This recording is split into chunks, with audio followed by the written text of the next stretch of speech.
Hello and welcome to my channel, In Search of Wonder. My name is Anne and I invite you to join with me on all my weekly wonderings and wanderings.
So, as you can see, my week, well, really Saturday, because I film these Saturday to Friday.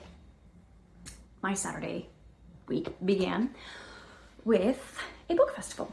It was called the Eat Local, Read Local Book Festival, and they had a couple food trucks there, which I got some amazingly delicious cinnamon rolls, which are my weakness. I love a good cinnamon roll. And also browsed around the books. I didn't actually buy any books, but I took note of several authors and books that I found interesting and intriguing. And I wanted to share with you the things that I picked up that struck my interest. First of all, the library, it was hosted by the library. And so they had a table there with stickers and bookmarks and stuff for free. And I liked this sticker, open a book and enter a world. And I loved the lion in the front. It made me think of Aslan. So I thought that was pretty cool. And then they had a bunch of different fun bookmarks there, but I liked this one. I don't judge books by their movies. That tickled my funny bone.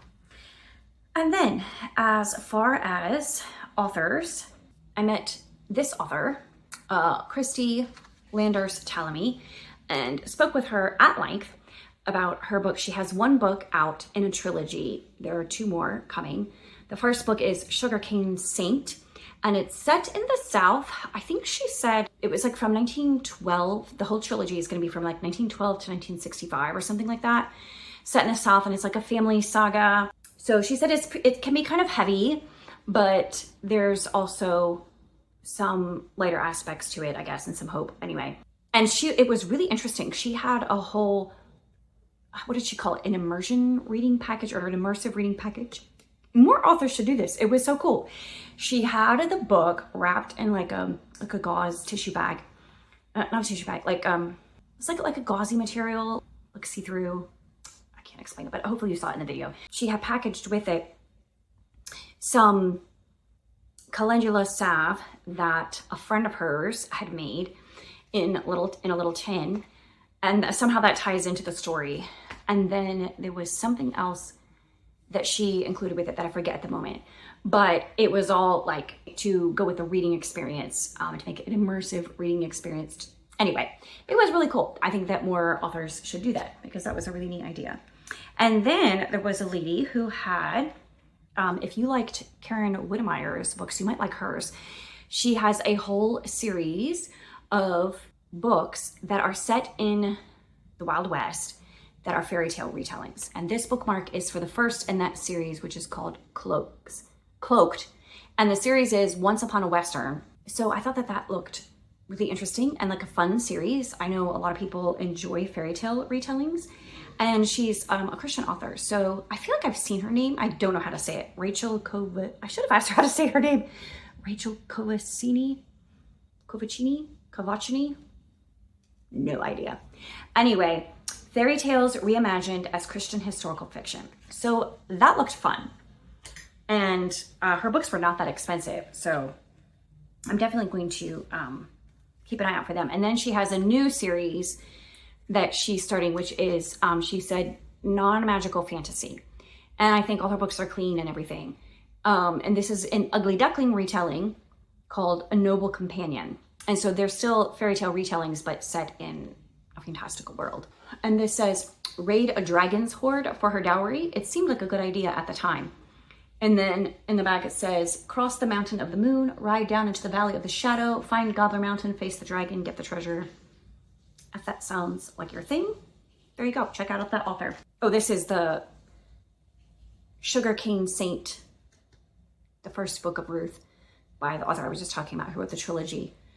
There's a quote from the book. She blew the feathery seeds of a dandelion into the air. She watched the tiny tufts float into the breeze. Mother had told her she was planting flowers all over the country every time she blew on a dandelion. She liked the idea of planting seeds with one reckless breath. I like that. This is the cover, the painting on the cover. I really like that.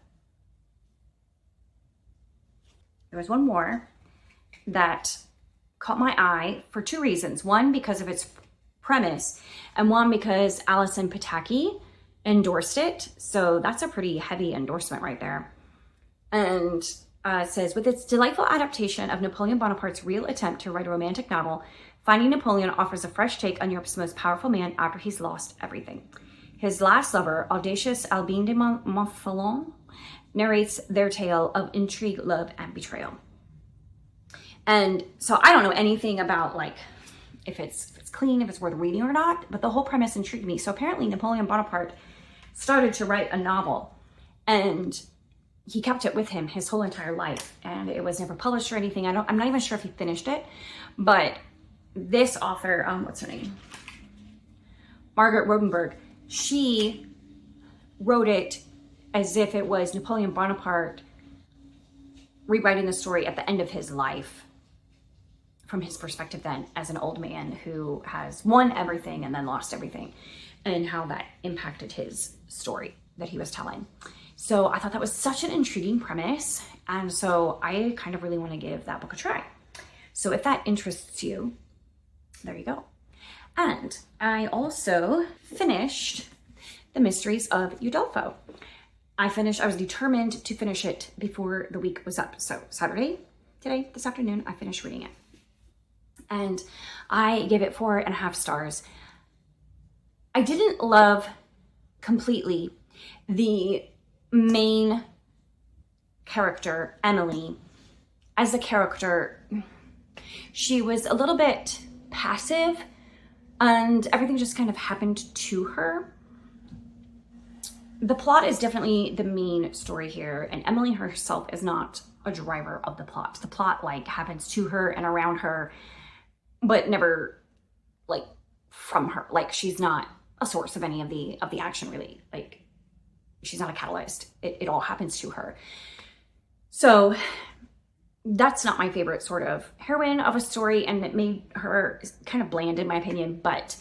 And also I didn't really like her love interest, Valancourt. I wasn't fully on board with him and that relationship or whatever, but that was fine. Like it didn't interfere with my enjoyment of the overall story and the plot and the mysteries, because this reminded me a lot of a Jamie Jo Wright book, although it's a very different style of book. It's a very different style of writing. It's more complex. There's a lot more going on, more layers and a lot more going on, but it reminded me of Jamie Jo Wright's books in the sense that, Jamie Jo writes these not really horror stories or thrillers even, it's kind of suspenseful historical fiction where it seems like something supernatural is happening, but there's always a logical explanation. And that's what's happening here. Like, you think that there is something supernatural, you're convinced, like, what else could it be? But then there's always a perfectly logical explanation for what it was. And there is one mystery in the book that it seems like this big, deep, dark, terrible secret that involves other people in the plot and like the villain and everything. But then when that, and like the whole book, like we stumble across this secret, maybe a third of the way through the book or so. And then it haunts us all the way through the rest of the book. Like, she keeps talking about it and bringing it up and, you know, the horror of it, etc. And then when it's finally revealed what it is, it's kind of like, oh, I mean, in and of itself, it's a terrible thing. But the story of how it came to be and why it was there, like, it literally had nothing to do with the rest of the story. It was so random. Anyway, if you read it, you know what I'm talking about, but I don't want to spoil anything. I thought it was humorous when the great reveal of what that was. I was like, oh, okay. All right then. So that was kind of funny. But I enjoyed, I've said this before, all of the aspects of music that were woven into the story, and the way music is just really woven throughout in the plot and affects some of the thought processes and movements of the characters. And I don't know, it's an important element of the story. And I really appreciated how Anne Radcliffe wove that through the story, and I enjoyed that aspect of it. And I liked how the mysteries in the plot were slowly revealed throughout time, but then there was always like enough intrigue and mystery to keep you reading, like you wanted to find out what was happening next. And the story was always twisting. It never stayed stagnant. There was always some new development taking place. So I enjoyed that. It really kept me reading. And to date, besides Dracula, this is probably my favorite Gothic story that I have read. So The Mysteries of Udolpho, I feel like there was more that I was going to mention about it, but I can't think right now what. So if it occurs to me, I will bring it up at another time. But suffice it to say, I did enjoy it. Oh, there is one other thing. So Anne Radcliffe wrote poetry as well, and she inserted a lot of her own poetry into here. That was the only thing. Like, I like her poetry, it was fine, but it really interrupted the flow of the story, in my opinion, and it didn't move the story along at all. It was merely like a part of the characters' musings, and they were writing this poetry kind of to express their feelings, not even necessarily about what was happening in the story, but about the setting where they were. You know, like they're experiencing this moment of grandeur on the side of a mountain, and you know, it's about that, and it's not about what's actually happening in the story. So that part I didn't love. And I've said this before as well, but I'll just mention it again. There is definitely a lot of descriptive and detailed nature writing in here, which was actually quite lovely. The characters travel back and forth, France and Italy, through the Alps multiple times, and they go to Venice. They go to a castle on a mountainside in Italy, and they're there for a while, like a crumbling, like actual medieval castle sort of thing. I don't know, all these different places that they go, and it's all so perfectly described to create like a setting and a scene. I really enjoyed that. I purposed ahead of time to savor those descriptions and to really enjoy it instead of just kind of trying to push through to get to the story. So I think it does help to go in with that mindset. If you're just expecting like this Gothic tale that's interesting, you might get bogged down by all of that nature writing and descriptive writing. But if you understand that it's in here and you just savor it and enjoy it for what it is, because it is in and of itself beautiful writing and perfectly eloquent descriptions of various places in France and Italy, in the mountains, in the cities, in the countryside, in the hamlets, in the villages. You know, it perfectly describes all these places, and it really is quite lovely writing. So I enjoyed it. I took my time with it, and I appreciated it. So you may want to know that going into it. So now I'm focusing on reading The Secret Diaries of Charlotte Bronte. I am about a third of the way through here, and I'm enjoying it more than I was initially. Initially, I was just frustrated a little bit with the tone of the writing, but I'm enjoying it more. I also was a little bit, like, my expectation was that it would be written like Charlotte Bronte's diaries as things were happening, but it's more of a retrospective look at what had already happened. So it's more like she's writing a memoir. That's really what it's more like. So once I like set aside that expectation, you know, it's better. And I like the tone, but now that I've gotten further into the story, I like how she portrays the sisters' relationship and their relationship with their brother Brinwell and the slowly developing relationship with Arthur Nichols that Charlotte Bronte ends up marrying. So I am enjoying all of that, and looking forward to reading up the rest of this over the course of the next couple of days. The next thing I will pick up will be Night Falls on Predicament Avenue, and I am going to finish that probably in quick order. Probably I'm only going to have time to finish those two this week, but I really want to squeeze in another Victorian. The last week of October, I'm going to be reading Dr. Jekyll and Mr. Hyde with Faith at Faith and Books, but I really want to squeeze in another Victober read because the Charlotte Bronte book kind of qualifies as it's, you know, Victorian adjacent, and Dr. Jekyll and Mr. Hyde definitely qualifies, but it's a short book, so I don't know.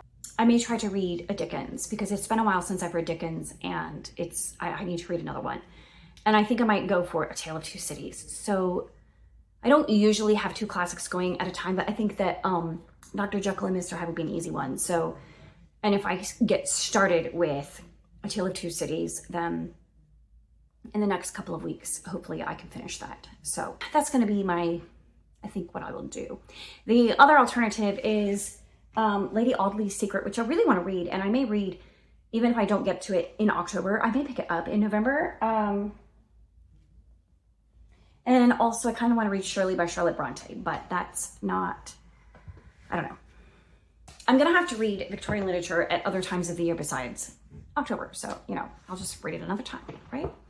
Okay, and then I wanted to give you a little sneak peek at something. I know, this is very, very exciting, isn't it? You can tell exactly what this is, can't you? What could it be? I don't know, but it is a secret project that I am working on that I will be announcing in a couple weeks, probably, give or take a day or two. So keep your eyes peeled for that. And that is all I have for the moment. So I will see you next time. Bye. Hello there. It is Monday evening, and I have a plot twist. So I had said in my previous clip, I believe, that when I was finished with The Secret Diaries of Charlotte Bronte, that I was going to pick up possibly some Dickens, and I had a couple options as far as that goes, or something else Victorian, and Night Falls on Predicament Avenue. Well, I'm still going to be picking up Night Falls on Predicament Avenue at some point here in a minute, but I went in a slightly different direction, still Victorian, but slightly different direction, because I did indeed finish reading The Secret Diaries of Charlotte Bronte yesterday. And that is this book right here, The Secret Diaries of Charlotte Bronte by Siri James. And I really enjoyed it overall. And I've already said on previous videos, the minor quibbles that I have with it. One, I think it's misnamed because it says it's a diary, which makes you think that it's daily diary entries or, you know, regular diary entries that are talking about things as they are happening, right? But it's not that. It's retrospective. So it starts out with a diary entry, but then Charlotte Bronte is writing in her journal, systematically going through her memories of things that had happened before, and then working up to the present day. And so it's not exactly, it's more like a memoir. So it's a little bit different than what it sounds like, but that's fine. It wasn't bad that way. It just was, I was like, okay, weird.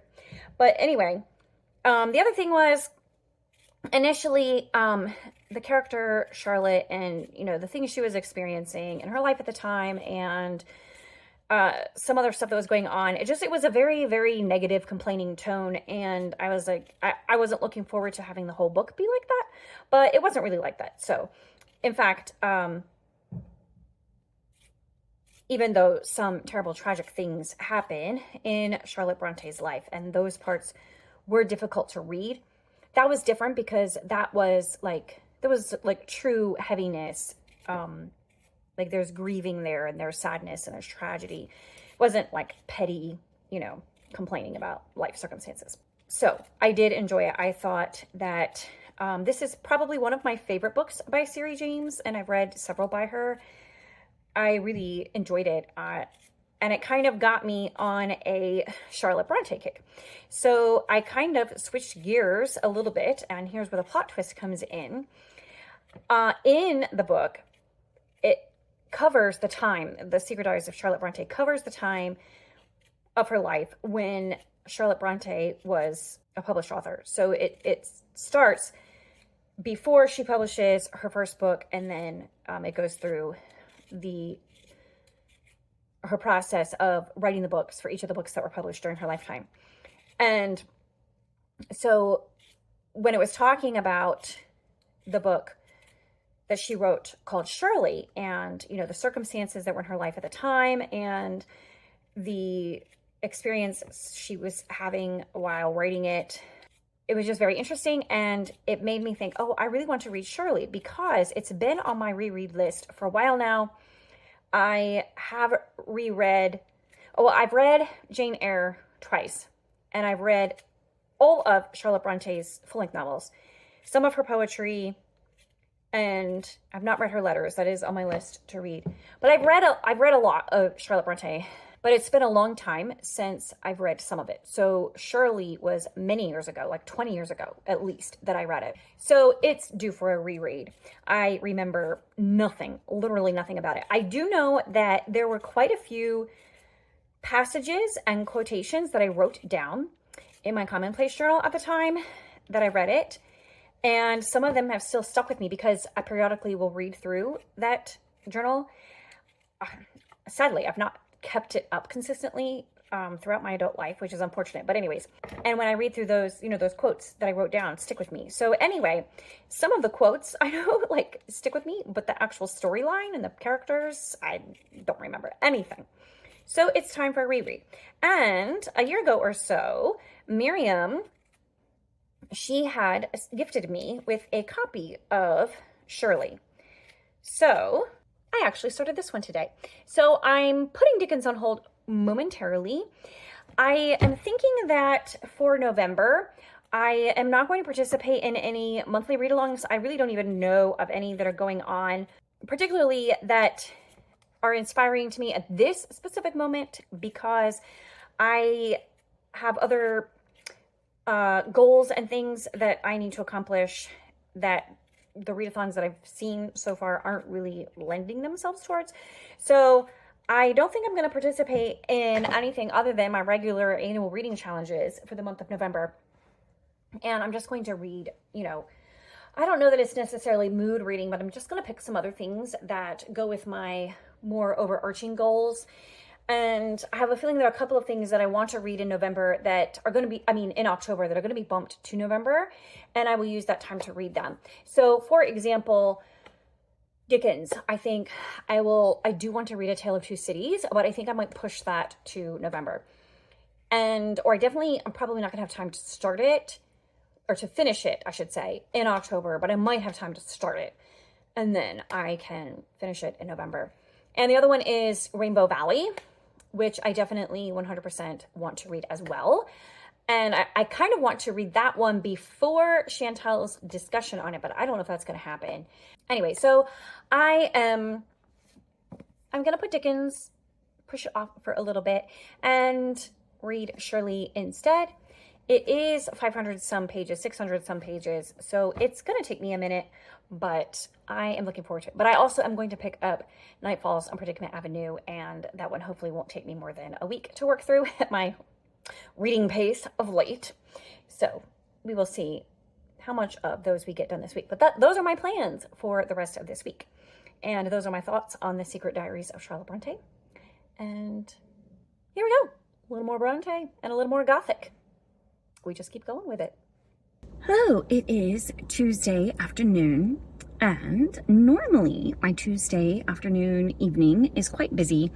I have a staff meeting after school, and then I typically have piano lessons, and I usually eat dinner with a friend on Tuesdays, and then I don't get home until between 7 and 8. But this evening, everything has been canceled.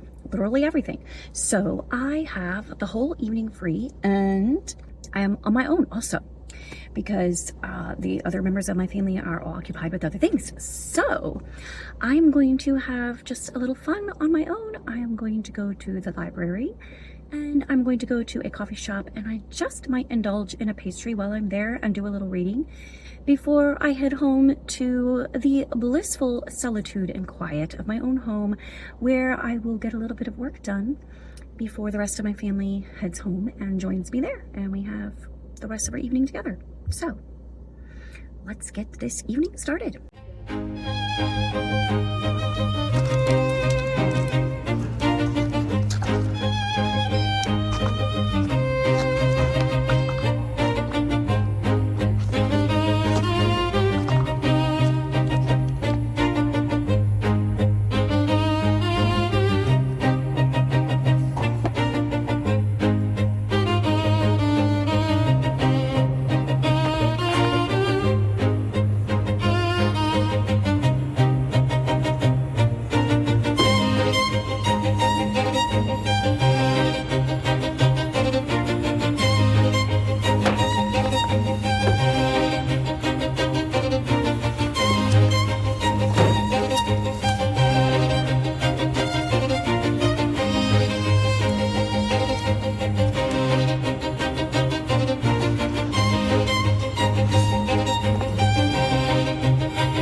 Okay, so it was wonderful to be able to spend time in the library and not worry how much time I was taking. There wasn't anything in particular I was looking for, although I was doing a little research for a video that will be coming out this week, the week that you are watching this video. And so I did find a couple things for that, which I'm not going to share right now, but I did find a couple of other things in my browsing that I checked out. This is The Jane Austen Rules, a classic guide to modern love. A delightful mashup of Jane Austen and the Rules. This modern guide to romance is pure stout-hearted charm by Shanae Murphy. And it just sounded cute to me. And it's not very long, so I thought that could be fun just to look at. Not that I need advice on romance or anything, you know, because I'm an old married woman. And then I got Voices from the World of Jane Austen by Malcolm Day. And it just sounded kind of cool. It says, let me read the little inside front cover blurb. The world of Jane Austen, as her witty, much-loved writing so amply illustrates, was one in which social standing and behavior were all important and breaches of etiquette almost cardinal sins. It was an age when the written word was paramount and letters often exchanged several times a day. Using these, as well as diaries, essays, travelogues, sermons, treatises, journal articles, and notices, and Jane's novels themselves, Malcolm Day not only paints a wonderfully detailed picture of the people and concerns familiar to us through Jane's work, but broadens his canvas to include personal accounts of the burning issues of the day, from the scourge of rural poverty to life in Nelson's Navy. It is the voices so skillfully gathered here that give this book such authenticity and provides its fascinating contrasts. There's Jane herself, exasperated that I cannot determine what to do about my new gown, and John Wesley sermonizing that people should avoid all lightness as you would avoid hellfire. There is William Blake extolling the virtues of England's green and pleasant land, and William Wilberforce campaigning for the abolition of slavery. There is Tobias Smollett advocating the efficacious effects of Bass spa waters. Efficacious effects? Is that redundant? I feel like that's redundant. While Jane on her deathbed describes having had a good deal of fever and indifferent nights. People from every section of society, both real and fictional, come alive in these pages. Their observations and opinions add up to a compelling vision of Georgian life in England, portraying everyone from the great and the good to the poor and miserable, and bringing to life such towns and cities as Bath and London. Informing the whole is the unmistakable voice of Jane Austen herself. That just sounds so interesting. So I picked that up. And then on the for sale shelf, I found a couple fun things. I have heard quite a few of the booktubers I follow mention Mary Stuart. In particular, this book, Thorny Hold, has been mentioned a few times. And I don't know anything about this author. She's a vintage author.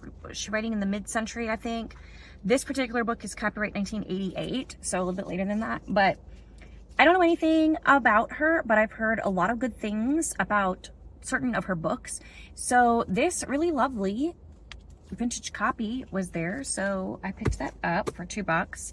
And then I got this lovely copy of Henry Wadsworth Longfellow's selected poems, and I don't have any collection of his poetry, although I do like his poetry. His poetry was some that I memorized when I was younger, and others I have read since I've gotten older, but then there's some I have not read. So anyway, I thought that would be a good addition to my personal library. So now I'm going to go enjoy a cup of coffee and a pastry and read a little bit more in Shirley.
Well, that was delightful.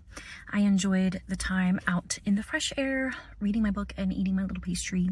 And now I have more to save for another day because I bought a little package that had several small ones. So I figured one small one wouldn't be too much of an indulgence. My coffee ended up being sweeter than I expected though. I got like the kind with a, cold foam on top. And I thought all the sweetener would be in the cold foam, but the actual coffee is sweetened. If I'd known that, I would have asked for it not to be sweetened. So that's a bummer. But anyway, it was still delicious. And now I'm going to head home. So that was a lovely afternoon. Thoroughly enjoyed my time. Read another chapter in Shirley. I'm reading about a pace of one chapter a day. So it will probably take me a little bit to get through it all the way. Unless I get to a certain point where it's so interesting that I want to read more than a chapter a day. We'll see if we get to that point. But anyway, I am enjoying it so far. But it's still in the process of laying the groundwork of the story and getting the setting and the characters all in place. So that was good. But now I'm going to go home and make and eat some dinner and get some stuff done at home And there we go. I will chat with you another time. Bye. Hello, it's Friday evening, and I am enjoying a crisp fall fresh air on my deck right now. And as you can see, I brought an extra layer of warmth. People call this a poncho. That is another word like autumnal that I don't really love. I feel like a poncho is something that protects you from the rain, whereas this, in my opinion, is a scarf or a shawl, but everybody calls it a poncho. Anyway, it's keeping me warm. So I just wanted to wrap up this week's vlog with an update on what I've been reading. So tonight we have a delightfully free evening. My kids were going to go play a pickup football game, but in the end they decided not to do that. They just wanted a quiet evening at home, and so that's what we're doing, and it is wonderful. I made myself a peanut butter mocha. I think I need more of the mocha part in it.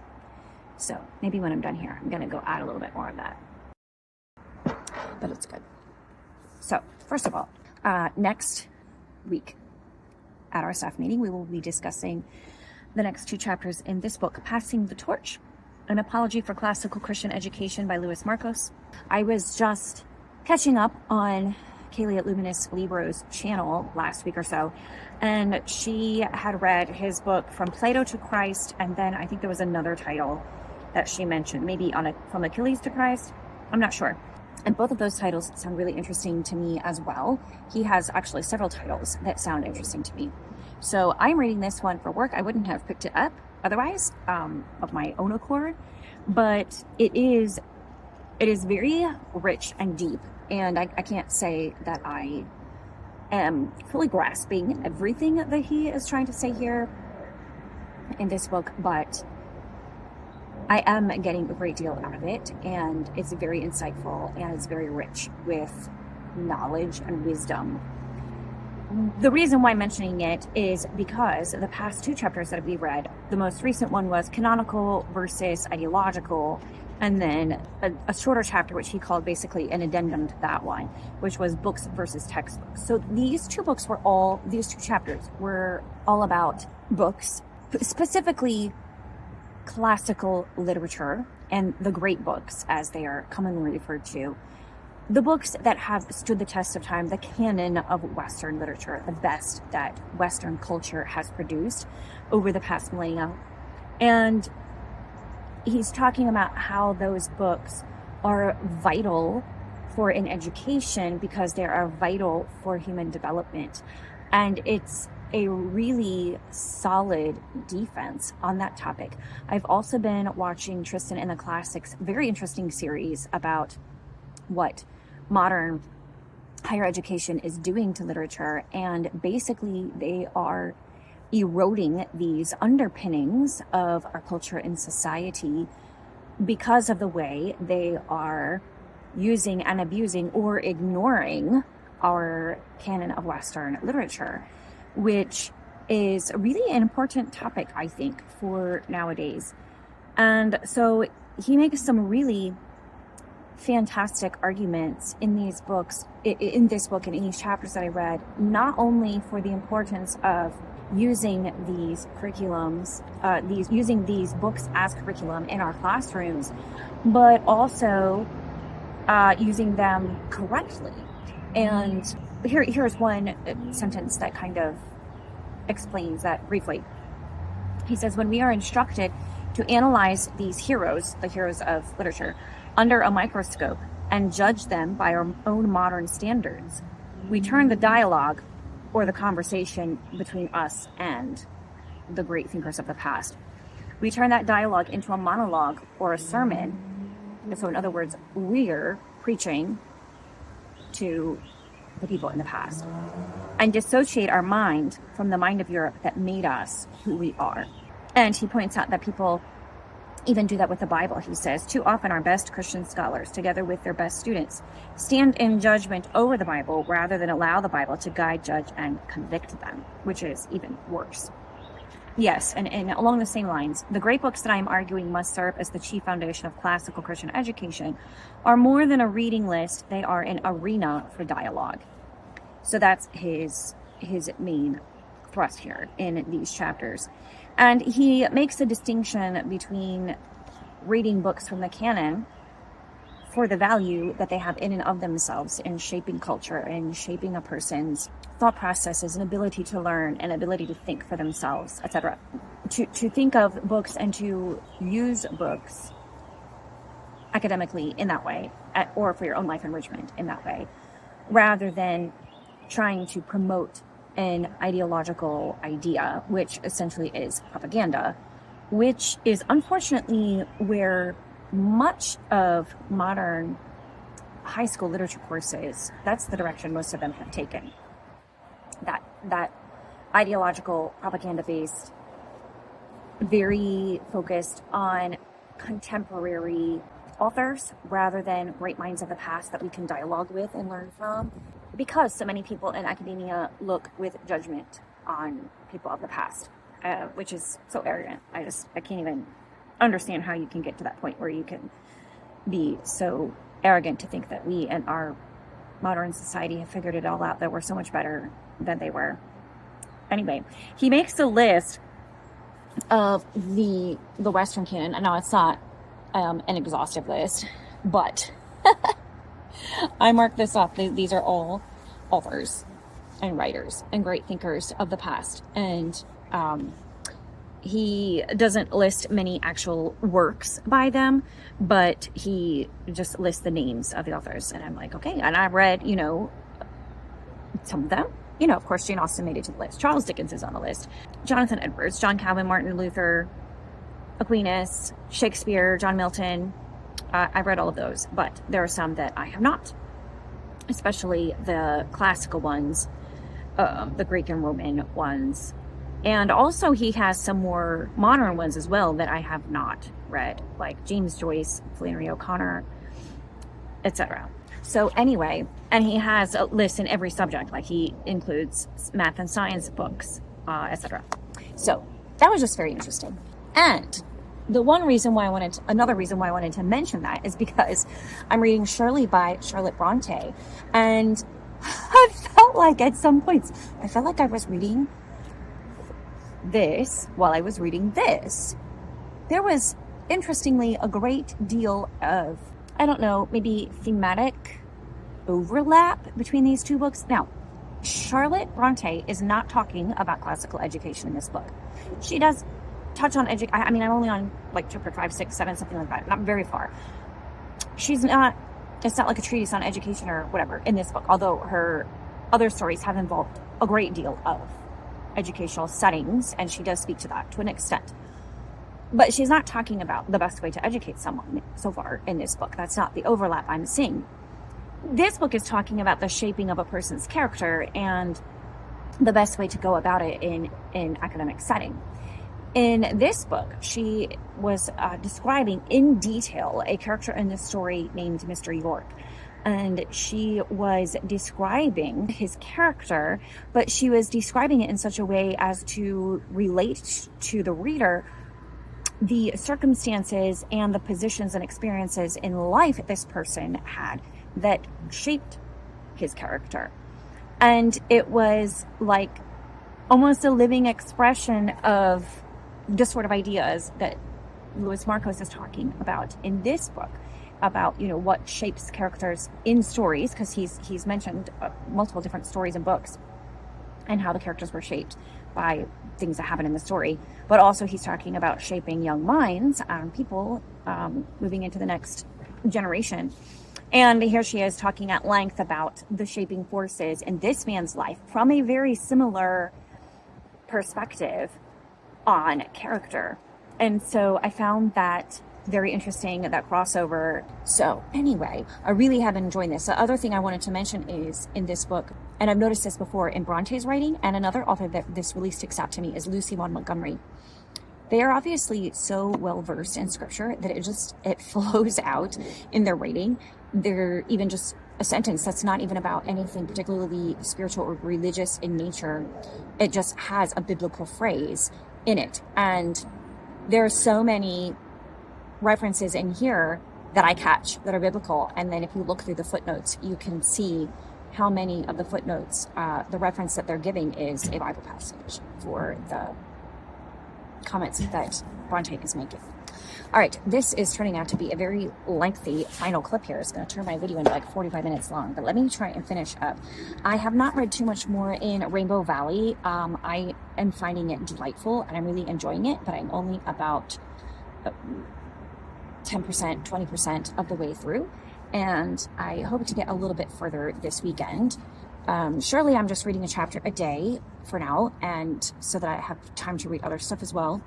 Rainbow Valley I'm hoping to finish soon, like maybe over the weekend. And also I want to finish Night Falls on Predicament Avenue, which I'm really enjoying. And the one thing I want to say about this one right now is that in some of Jamie Jo Wright's books, which I have enjoyed all of them to one extent or another, but in some of them I find that her writing can be a little inconsistent. Sometimes the prose in particular, the prose can be very inconsistent within the book. Like sometimes it's really atmospheric and almost poetic, but not quite, but almost. And well, maybe even poetic might be the right word. And then other times it's very like practical and to the point and straightforward. And sometimes it seems a little bit, I know sometimes she just has to tell the story, right? You can't write everything like poetically per se, at least not in the way that she does at times, like openings of chapters or in like a prologue at the beginning, or she often has these inserted scenes in between chapters that have a very poetic, atmospheric kind of feel to the prose. This one I feel is more balanced. I think that she has elevated the regular storytelling prose just enough that it's not pretentious and it's not getting in the way of the storytelling, but it doesn't create as much of a difference in balance between that kind of beautiful poetic writing and then the more prosaic writing. So it's a little bit more balanced and more consistent, and I really like that. And I'm really enjoying the story. I am curious about the mystery as always. I am not super far, about a third of the way through or so, but again, this one and Rainbow Valley I'm hoping to finish or get really close to finishing over the weekend, but we'll see what happens with that. So that is my wrap up for the week, and that is my reading. Look at that gorgeous sky behind me. Oh, it's beautiful. Anyway, I hope you all are going to have a great week. I hope last week was fantastic for you. Please tell me in the comments how you are enjoying the autumn. And if you don't have anything to say, I don't do this often, but this is fun when other booktubers do this. So why don't you leave a little autumn leaf emoji in the comments if you don't have any thoughts to offer about the books that I discussed, or your fall adventures this season. And I look forward to seeing you next time. Bye.